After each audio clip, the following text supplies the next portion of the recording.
ভালোবাসার সাতকাহনে আজ ভীষণভাবে অসম্পূর্ণ কিংবা সম্পূর্ণ ভালোবাসার কথা বলবো।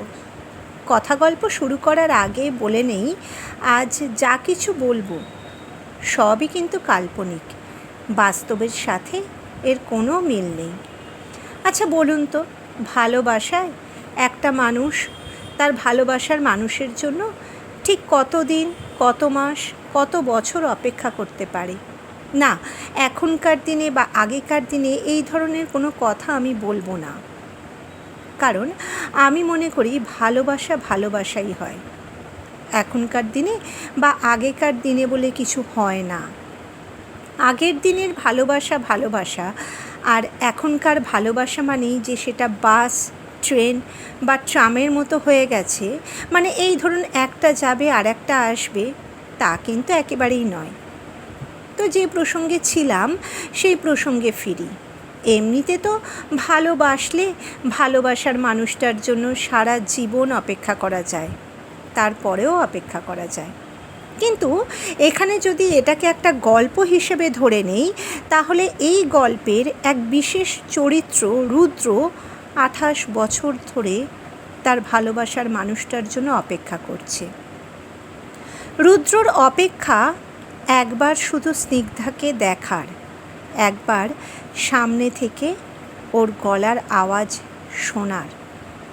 আজ 28 বছর ধরে রুদ্র স্নিগ্ধার প্রতি অবসেসড। আর সবচেয়ে যেটা ইন্টারেস্টিং ব্যাপার সেটা হলো এই 28 বছর ধরে রুদ্র কিন্তু স্নিগ্ধাকে খুঁজেছে, শুধুই খুঁজেছে। আর ওই যে বলে না, সত্যিই যদি মন থেকে কোনো কিছু চাওয়া হয় তাহলে হয়তো সেটা পাওয়া যায়। আর রুদ্রর সাথেও ঘটনাটা অনেকটা সেই রকমই ঘটেছিল। সোশ্যাল নেটওয়ার্কিং সাইটে হঠাৎ করেই অবশেষে স্নিগ্ধাকে খুঁজে পেয়েছে।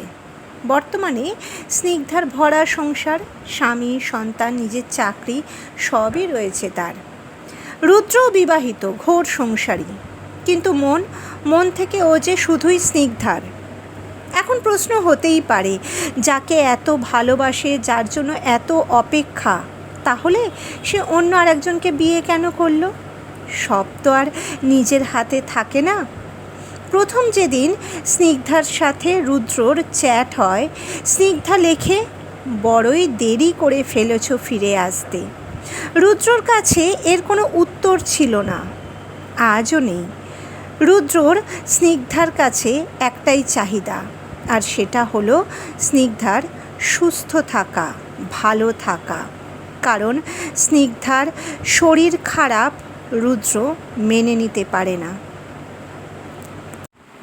স্নিগ্ধার ভালো না থাকা রুদ্র মেনে নিতে পারে না। অসম্ভব মানসিক অশান্তিতে কাটে ওর দিন, যে কষ্টটা হয়তো কেউই বুঝবে না। এটাকে ঠিক শুধু ভালোবাসা বলা যায় না, তার থেকেও বেশি কিছু। আর এটা যে শুধু রুদ্রর দিক থেকে একতরফা ব্যাপার তা কিন্তু একেবারেই নয়। রুদ্র মাঝে মধ্যেই বন্ধুদের সাথে ট্রেকিংয়ে যায়, তখন বিভিন্ন অছিলায় স্নিগ্ধার জেনে নেওয়া রুদ্র ঠিক আছে কি না, সেটা ভালোবাসা ছাড়া আর কি। কিন্তু ওরা দুজনেই অসম্ভব প্র্যাকটিক্যাল। ওরা জানে ওদের সংসার আছে, আর তার প্রতি ওরা 100% কমিটেড। রুদ্র স্নিগ্ধার কথা নিজের সাথে ছাড়া আর কারোর সাথে শেয়ার করে না। স্নিগ্ধাও রুদ্রর কথা নিজের সাথে ছাড়া আর কারোর সাথে শেয়ার করতে পারে না। ভীষণ গোপন ওদের সম্পর্ক। রুদ্র এমনিতে স্নিগ্ধার সোশ্যাল নেটওয়ার্কিং সাইট দেখে না, কিন্তু হঠাৎ করেই একটা ছবি ওর চোখে পড়ে। স্নিগ্ধার ফ্যামিলির সাথে স্নিগ্ধার খুব হাসি খুশি একটা ছবি। আর তারপর রুদ্র স্নিগ্ধার সোশ্যাল নেটওয়ার্কিং সাইট দেখে, আর দেখে ওর স্নিগ্ধার জীবনে আসার আগে পর্যন্ত স্নিগ্ধা কত ভালো ছিল। ওর আসার পর থেকে কোথাও না কোথাও স্নিগ্ধার মানসিক শান্তি বিঘ্নিত হয়েছে।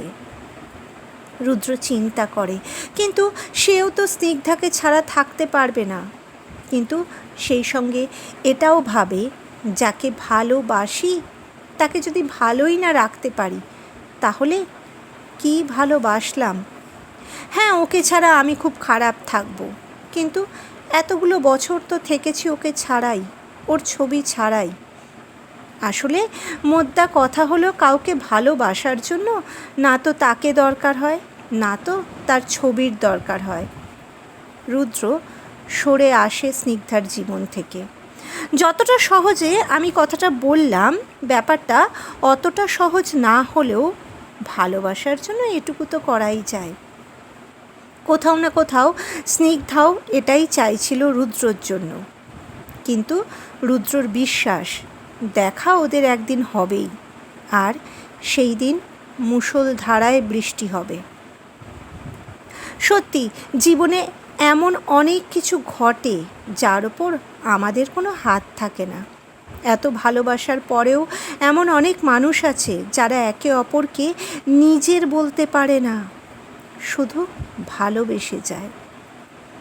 ভালোবাসা এমনই একটা ব্যাপার যা গোটা পৃথিবীটাকেই পাল্টে দিতে পারে, এত শক্তি তার। কিন্তু এত কষ্ট কেন দেয়? এই যে পাওয়া না পাওয়া, এই শব্দ দুটোকেই বা ভালোবাসায় আমরা কিভাবে এক্সপ্লেন করতে পারি?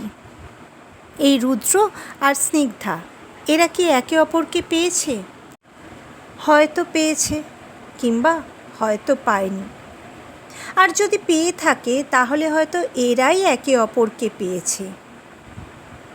তো বন্ধুরা, আজকের এই বিষয়ে আপনাদের যদি কোনো মতামত থাকে তাহলে অবশ্যই জানাবেন। ধন্যবাদ।